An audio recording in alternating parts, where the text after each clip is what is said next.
come back out of the past and go with me over that bridge south of the bandstand to Fountain Island to feed the ducks on the northeast corner that they seem to prefer. Here we are today looking northeast off Fountain Island with the ducks. See the bridge over there? The ducks sure are tame because food is magic to them summer and winter.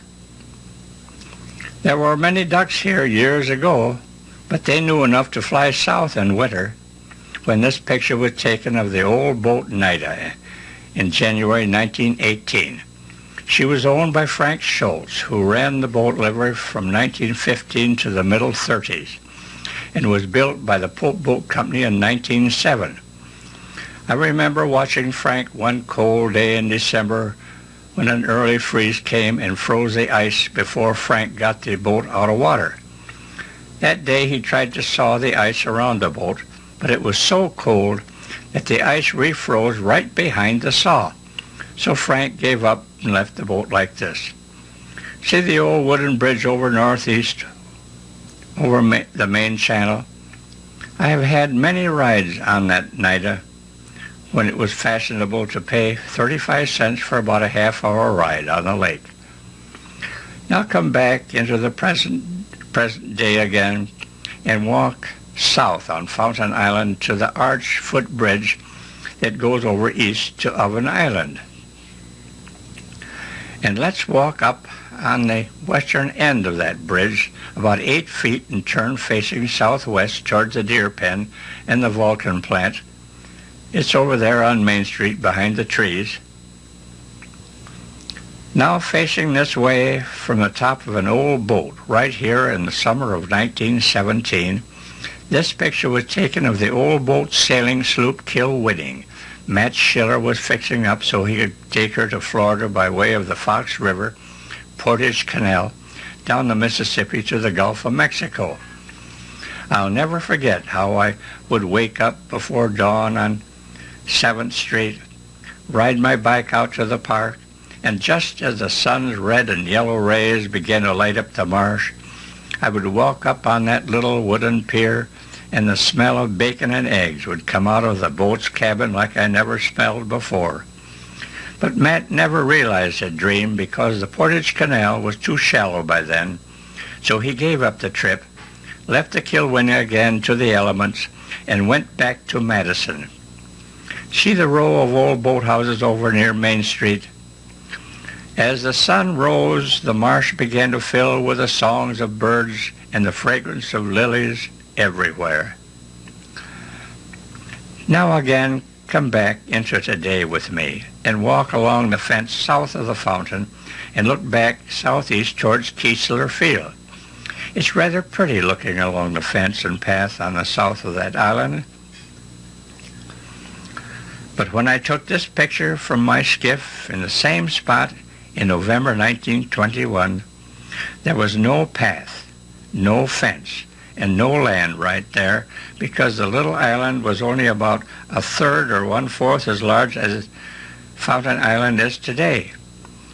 There is the old cabin launch Iris sinking in the marsh, and the muskrats are all snug in their grass houses for the winter.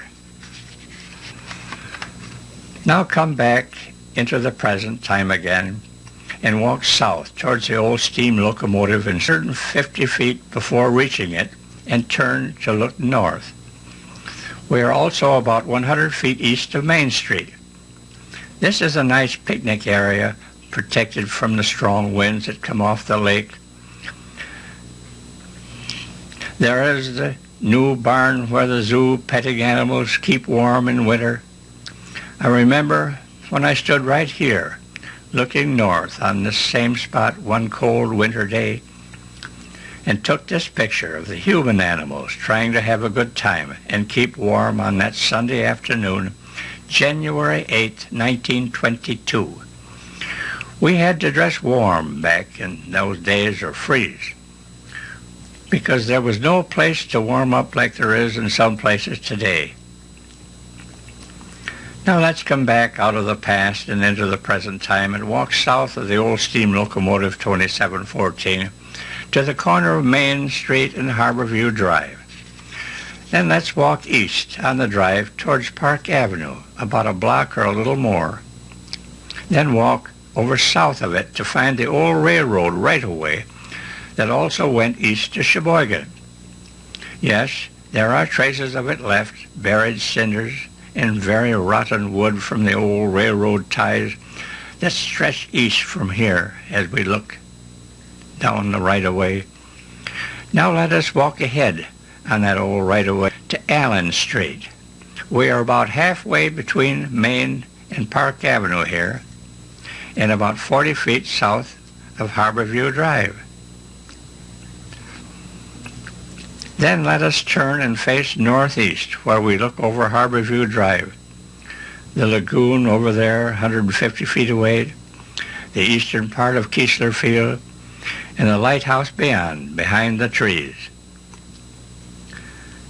Now today, as I stand here, it's hard for me to believe that I stood right here on the old railroad tracks many years ago and took this picture on a cold, dark, cloudy late afternoon, November 16th, 1921, facing the same way northeast over the big old marsh, and us kids skating around on the first ice of the coming winter. We were having a wonderful time skating and racing around the new muskrat houses that were scattered everywhere. There is the first ice boat of the season sailing back and forth from Main Street to Park Avenue.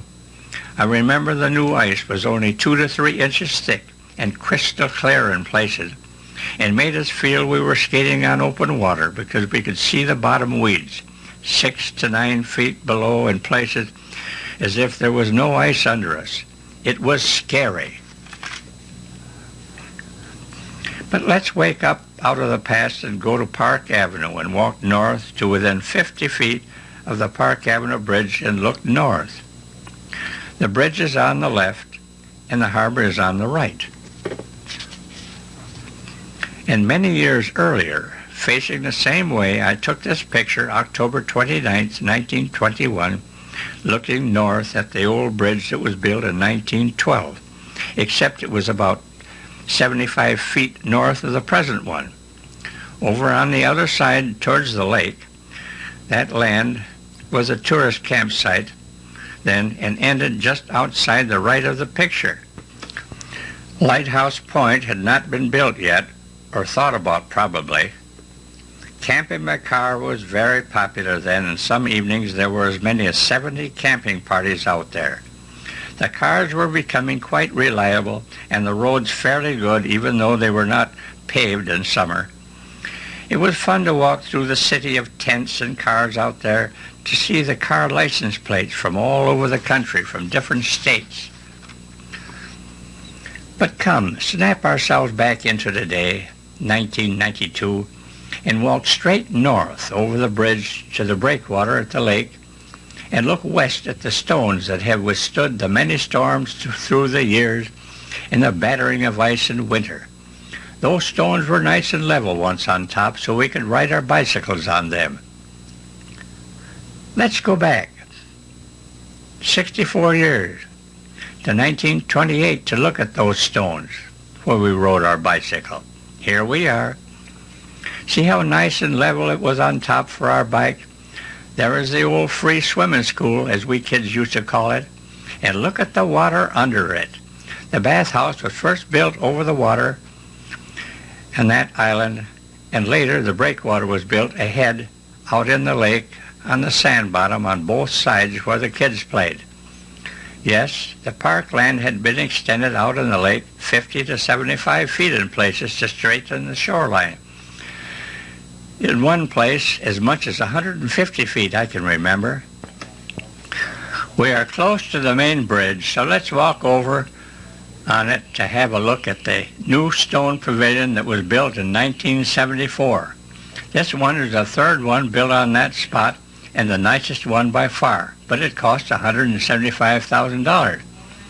The first one was built in 1898. Now let's turn the clock back to have a look at that first pavilion as it was on October 28, 1921, over 71 years ago. It sheltered many a merry picnic party from the quick summer thunderstorms, as it did me once, when it blew so hard it carried dishes right over the railings. When I took this picture, I was standing on the old wooden bridge. See the wooden railings and the wooden planks the cars drove over on to go over the main channel?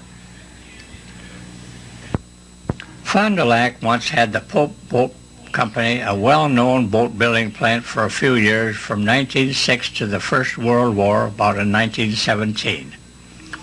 It was located out in a marshy place that can be located now as 50 feet east of Main Street and about 100 feet south of Harborview Drive, or out in the marsh that used to be about 200 feet south of where the old Sioux Line steam locomotive is today. Now today, let me turn the clock back and take you on a trip to the plant. First, find the old Northwestern Railroad tracks that cross Main Street about 250 feet south of Harborview Drive and are buried under the asphalt pavement. Yes, there they are, showing along the cracked pavement as we look east over Main Street. Those tracks carried 2 passenger trains each way to and from Sheboygan. Now let's walk east about a block today and turn around on that old right-of-way to look back this way, west, to see where we are today.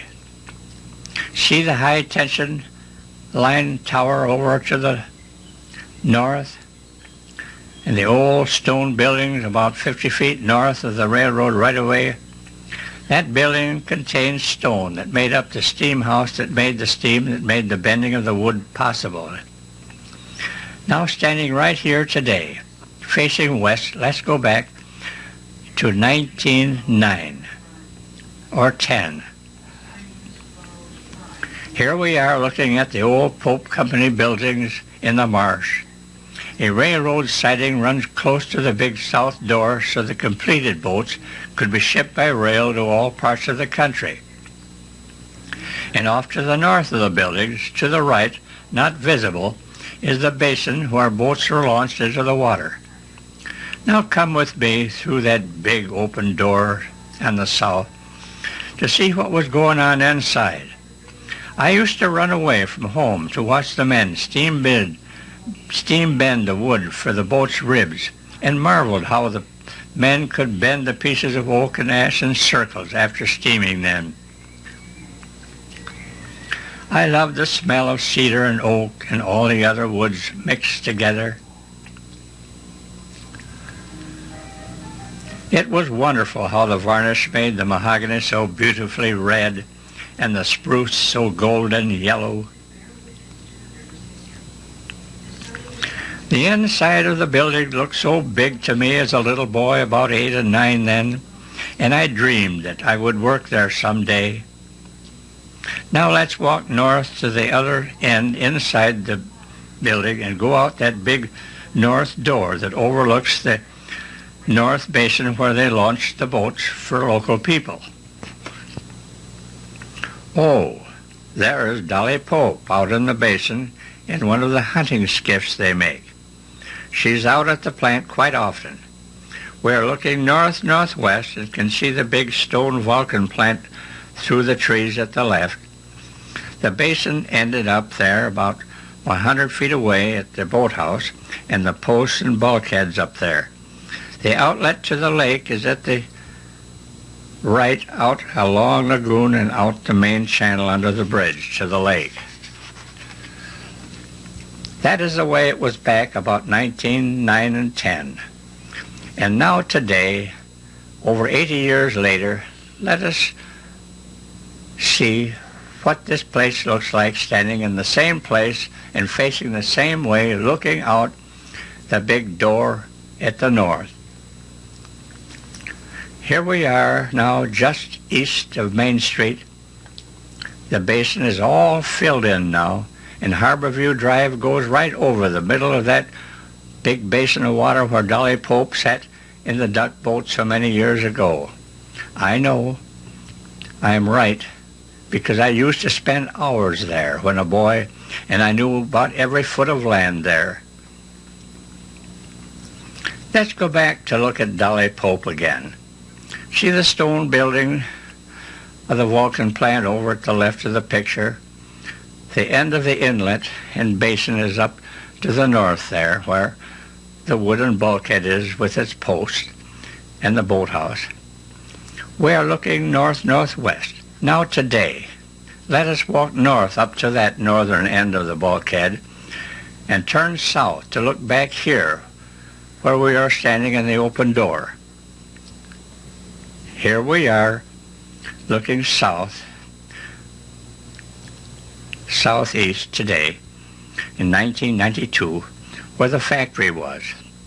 The electric High Line tower stands about where the center of the main building used to be. The water here is what is left of the big basin. The old steam locomotive is about 50 to 60 feet in back of us to the north.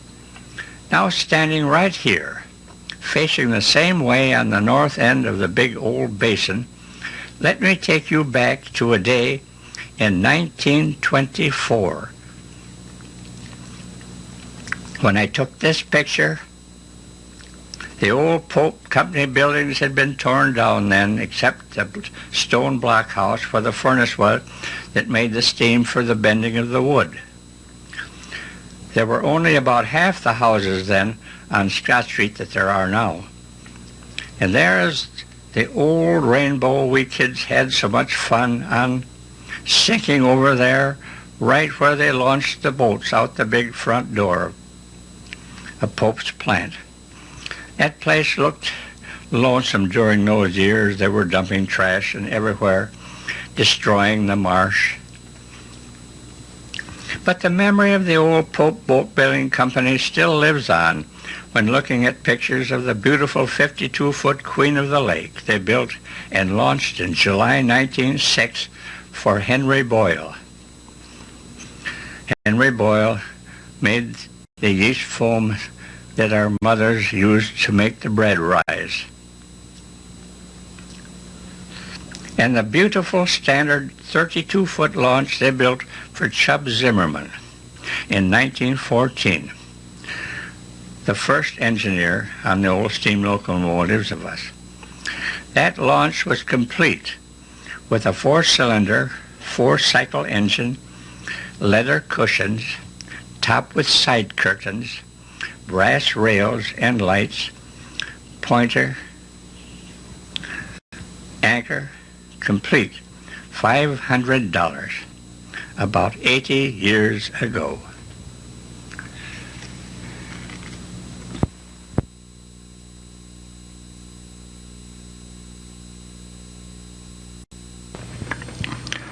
Now that we have seen the changes in the park through the last 80 or more years, let's just take a leisurely stroll through it and make believe we are back in yesterday, just for a short day's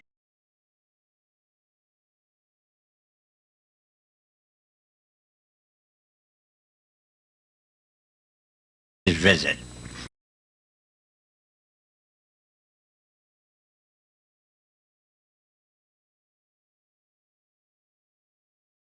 Here on June 11th,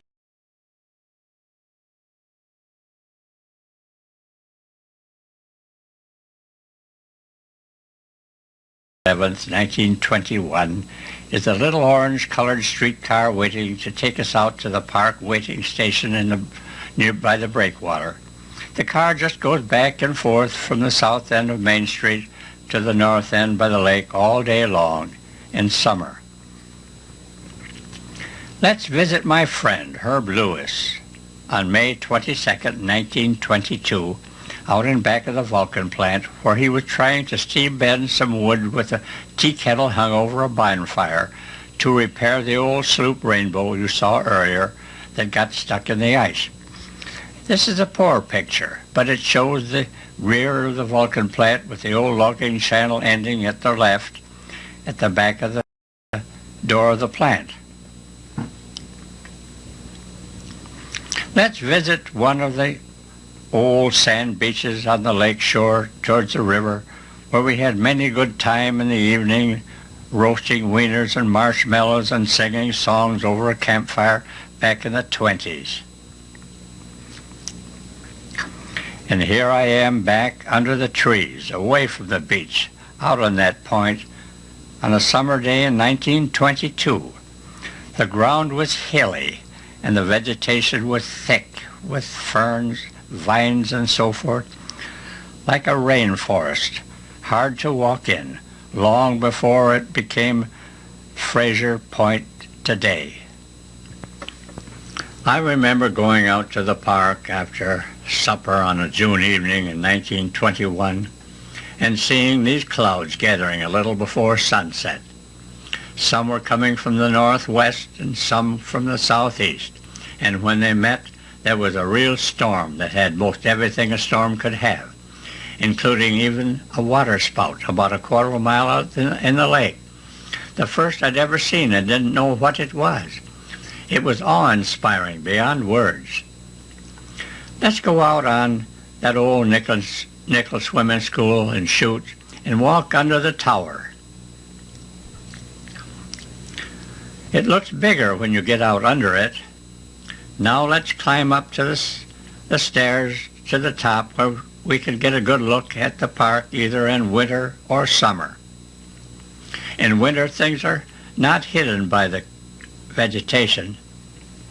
There is St. Pat's Church steeple, and over next to the shore to the right of the streetcar waiting station is the loop the streetcar track took to go around and back down Main Street into town. But summertime up here is more pleasant.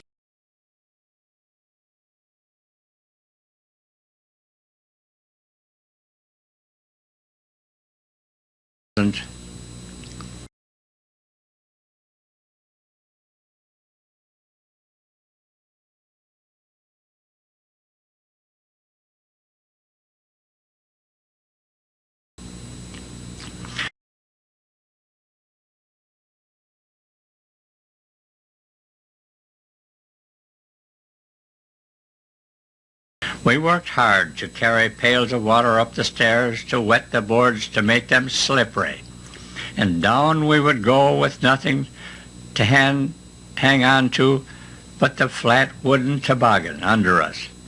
But we stayed on somehow. Once in a while a hand or elbow would get burned against the wood.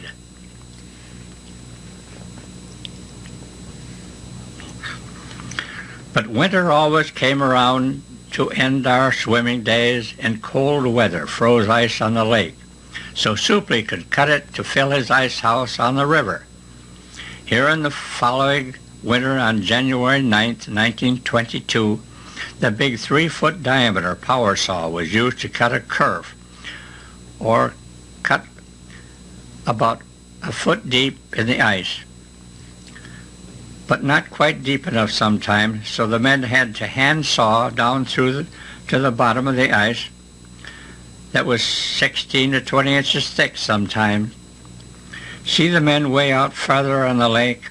They would push the floating cakes of ice through the channel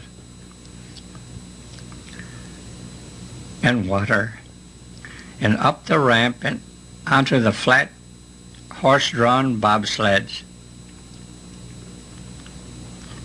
Then they would go off to the river by way of the marsh where the sewage plant is today, and pack the ice in the ice house by the river. Here are 3 pictures showing how bad a winter we had in 1922. The ice wrecked the trees all over town and out North Main Street near the park on Washington's birthday. This is the old West Pavilion at the left near the head of Main Street, and over near the breakwater, the streetcar waiting station, and it was cold. But in only 3 short weeks, the weather warmed up so the West Pavilion looked like this on March the 7th, 1922. And later on in the spring, when the lake level was high, a storm on April 22nd, 1922, blew out of the northwest, wrecking the Nichols Swimming School, which was built on many posts in the lake, tossing it up on the rocks at the head of Main Street. And the chutes on the rocks opposite the bandstand. Now this picture, taken March the 23rd, is the only one I have of the second pavilion, which was being built then. Some of you may remember it had a gray stucco exterior. This shows the roof at the left and the scaffolding. That big dirty snowbank in the foreground wouldn't go away that spring, and partially hides that square building in the center that was a concession stand where I had my first Coca-Cola. I thought it was funny tasting stuff then. The next year, in October 1924, we are standing on the south side of that gray stucco pavilion and looking west towards the bandstand and Main Street on the other end of the park. That fall day was cool and fresh and quiet out there. That square box over there was a sandbox that was busy all summer long, full of kids building sand castles. And look at the old-fashioned wooden lawn swings all over under the trees. You can see the West Pavilion way down on the end of the gravel path. Oh, let's walk over to the bandstand to visit Charlie Clark, the park police. We can always find him around close by. He liked to sit on the bench on the north side of the bandstand near the door where it was originally, so we can look out on the lake.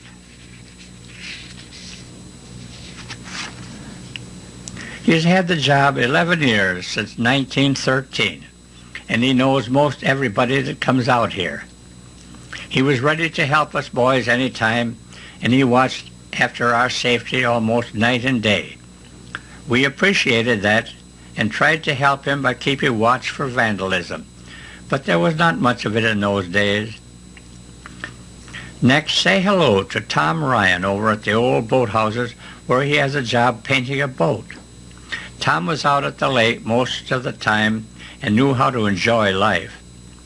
He worked just enough so he could take it easy under the trees in the park on the nice days. But if you couldn't hire Tom to paint your boat, or if you didn't do it yourself, it probably would end up like the Iris here, a beautiful little cabin launch.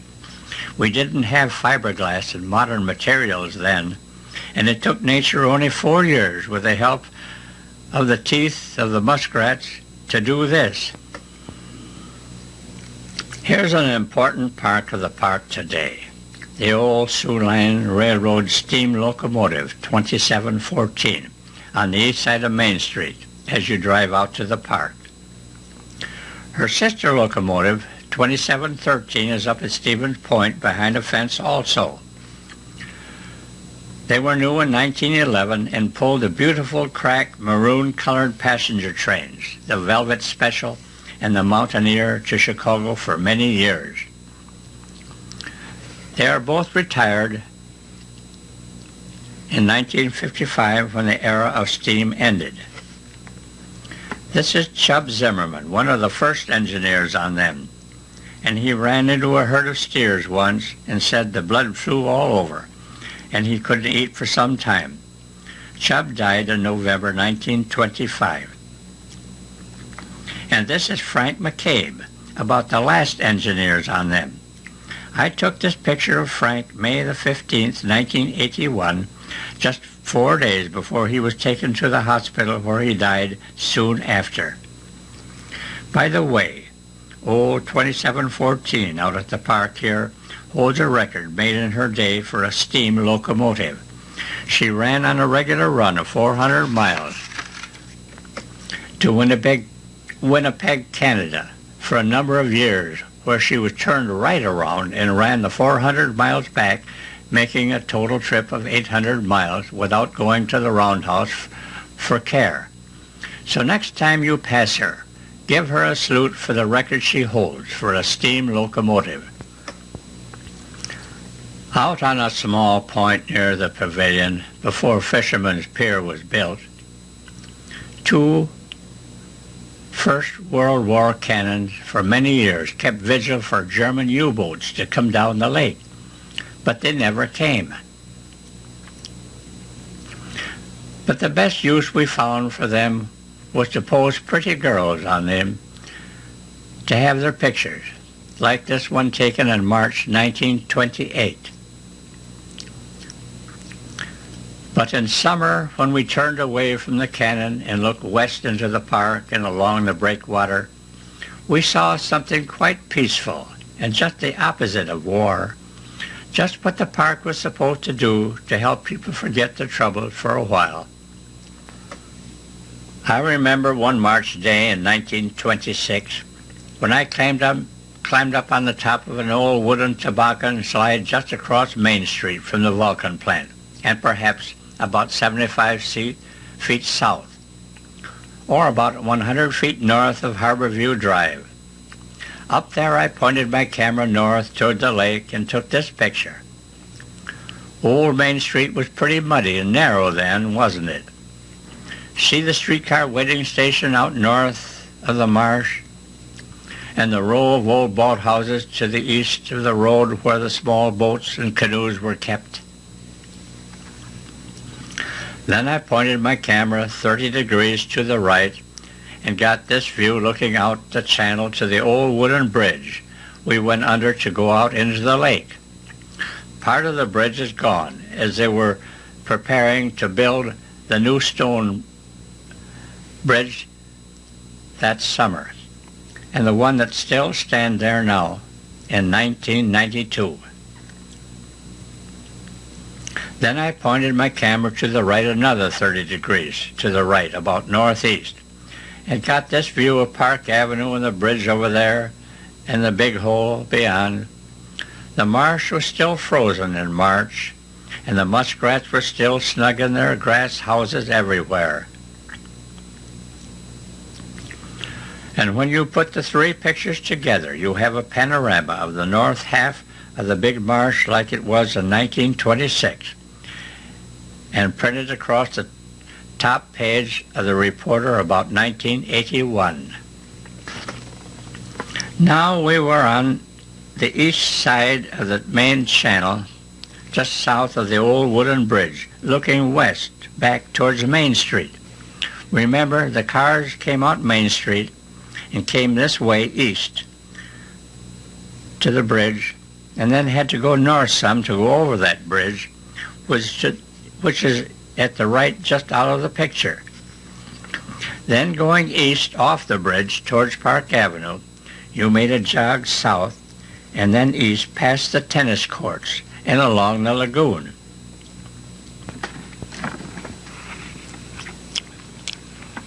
Here is my canoe in 1921 by the boathouse, all decked out with a flag, pillows, a parasol, and a little wind-up Victrola for music in the park.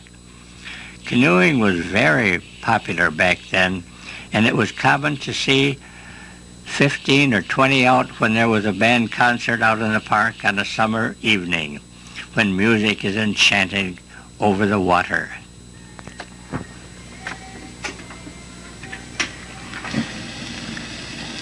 Here I am on a Sunday afternoon in June 1921, listening to the same Paul Whiteman record, Fair One, I have kept for 71 years. And my 2 passengers were enjoying the music too. Left is Lorraine Nast and Helen Whalen on the right. Let's listen to a little of the music.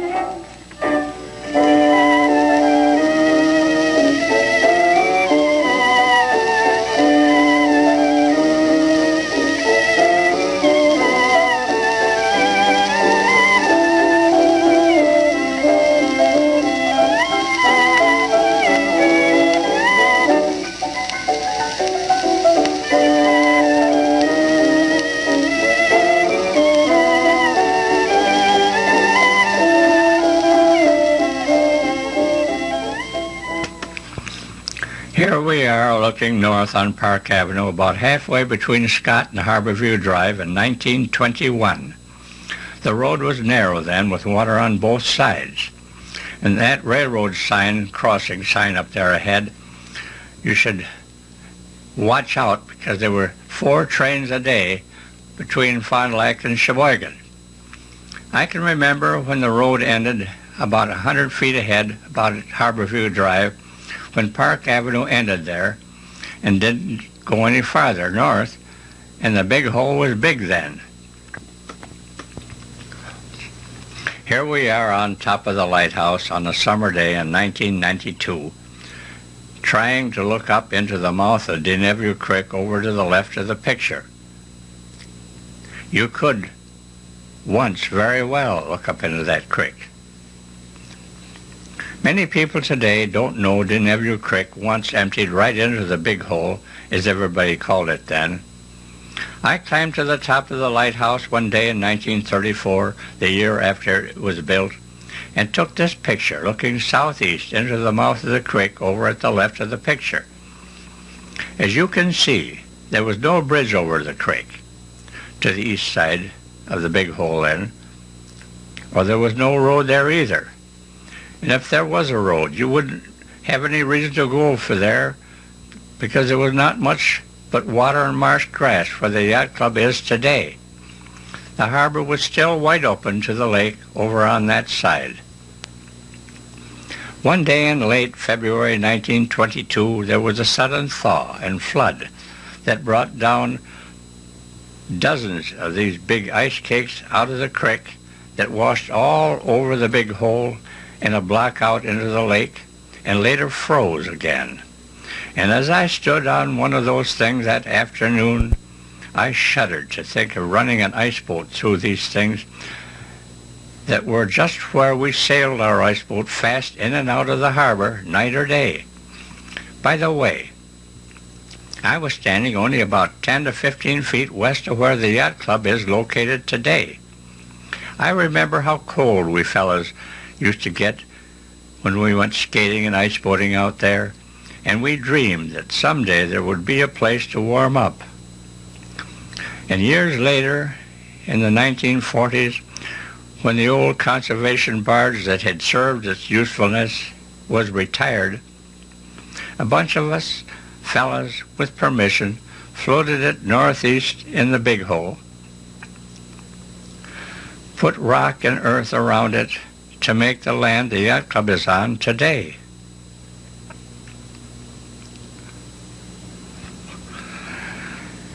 Here I am in my beautiful B.N. Morris canoe, one beautiful July day in 1921, out in the lake 2 miles off Deadwood Point, with a sailing rig I called a Sharpie rig.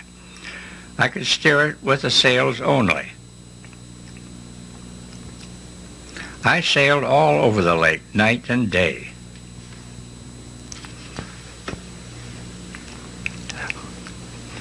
I tipped over just once, about 2 miles off Deadwood Point, August the 1st, 1920, and had to swim with all my clothes on because I couldn't get them off. I had to buck a southeast chop from the southeast, and with no life preservers. I had them after that. This beautiful gazebo was the latest addition to the park on the northwest corner of Fountain Island, where the little bear cages used to be. It was built in the spring of 1992 with money left by Father Benjamin Bleed, who loved the solitude out there. I used to see him quite often a few years ago, sitting alone, reading and watching the birds.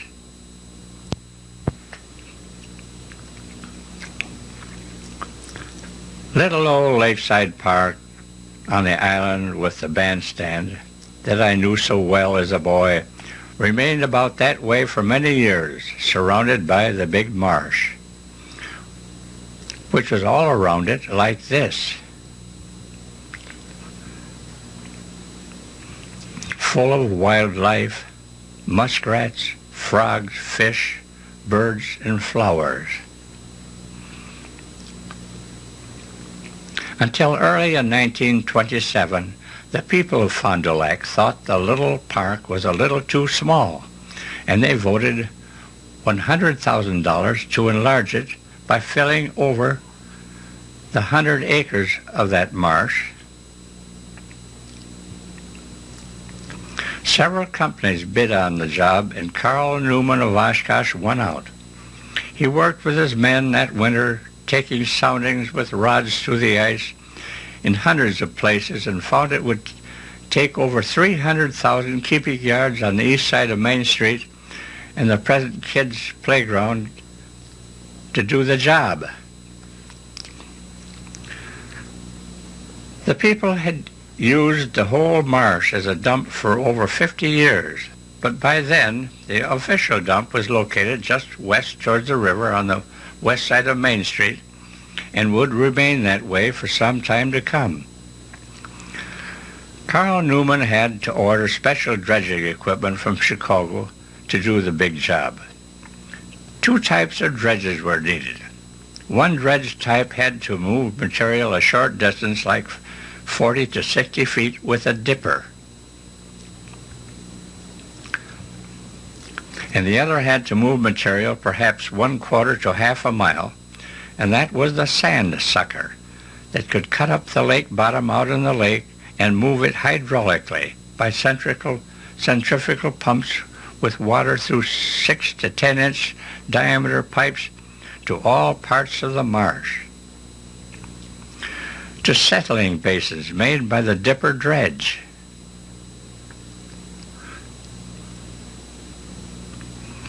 In time the equipment came, and also the big rotary knives that was to cut up the lake bottom to fill the marsh. And they were mounted on the dredges with all the engines and pumps in place. And the knives were to be turned below the water by gearing up above.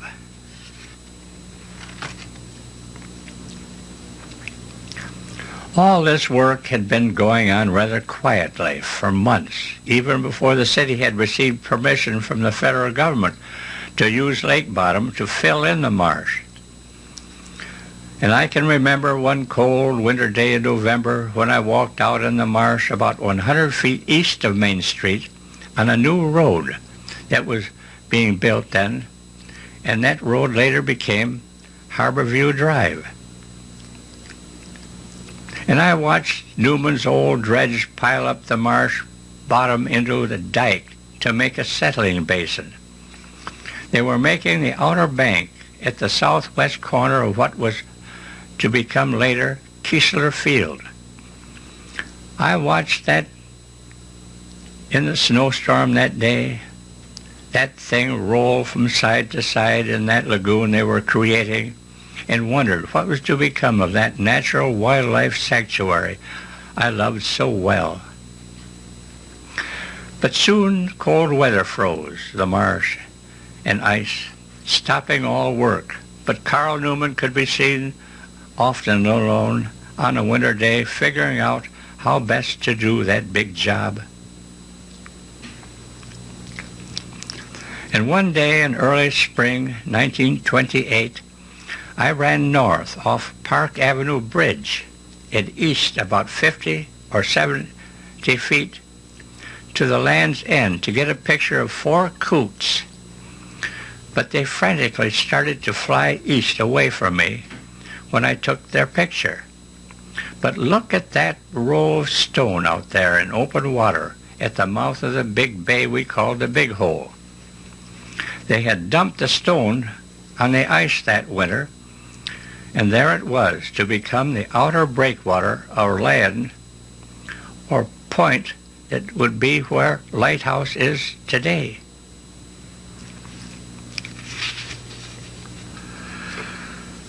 But when spring arrived and the ice disappeared, work was started, and then day after day for weeks and months for the next 2 years, the air in the park was filled with the sound of throbbing engines. from the sand sucker out on the lake, sending the lake bottom material hydraulically through pipes over the water into all parts of the marsh.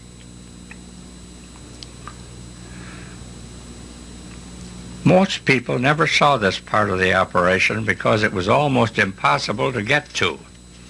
Even the little old park drive was blocked, and not too many people visited the park at that time. It took weeks and months for the muck to dry out to make solid ground. We never thought we could be able to walk on the bottom of the lake someday like this. They also worked in the big hole making Lighthouse Point to close the west side to make a sheltered harbor called Lighthouse Harbor today.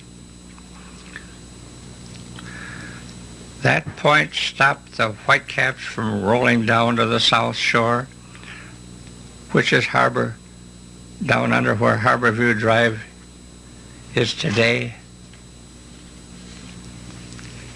These trees mark the eastern edge of the land where the campsite was. East from them was all water. That point the lighthouse is on was first made by first building up the north stone breakwater out in the lake where the cars park today, so people could look out on the lake. And here on the south side of the inside, they drove wooden piling. That is where the people walk at the dock today. And this view of the piling, looking almost directly east, also way beyond the man in the left, at those clumps of little weeds or bushes, is right where the yacht club is located today.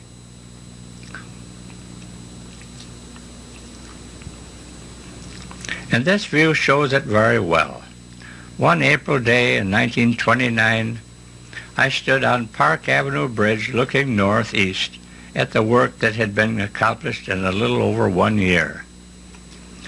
Out on the north by the lake was a line of stones making the stone breakwater where the cars park today, and on the south or inside there is the piling marking the southern edge of the point to be.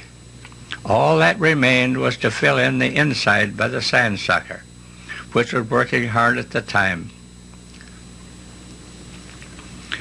And here several years later, in 1934, Carl Newman's dredge was still working in the southeast corner of the big hole, deepening the water there and also building up the shore. Also, they were changing the course of Genevieve Creek by closing up the mouth in the big hole and opening up the outlet to the east right into the lake like it is today.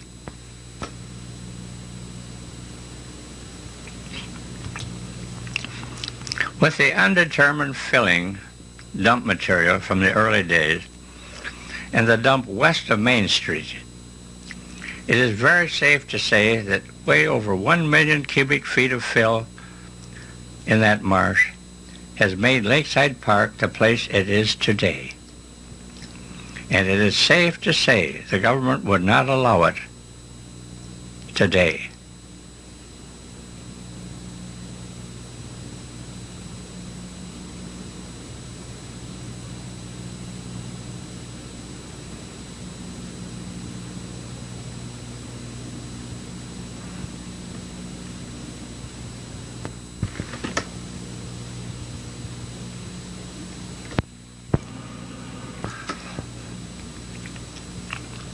And this is the bandstand, built in 1900 and still in the center of much of the activity in the park today. Through its many years, there have been those who wanted it torn down. First way back in 1924, and again 3 years later in 1927, when the plans for the park's future was published in the paper. I remember back one day when the people of Fond du Lac opened up their new copy of the Saturday Evening Post a nationally published weekly dated May 30th, 1959. And right in the center, 2 full pages pictured in color, was Fond du Lac's Lakeside Park bandstand, representing the face of America to the people of the nation. Music in the park. Once upon a bygone time, bandstands such as this one in Lakeside Park, Fond du Lac, Wisconsin, stood proudly in almost every town square. Here lay the Sabbath's most exciting, in fact, only public entertainment. Americans who came along before such newfangled devices as movies, radios, and television lured the audience indoors can well remember when the warm breath of summer brought, as surely as lilacs, the Sunday band concert. The soft wind rustled the leaves, old folks visited with neighbors, youngsters played tag on the dance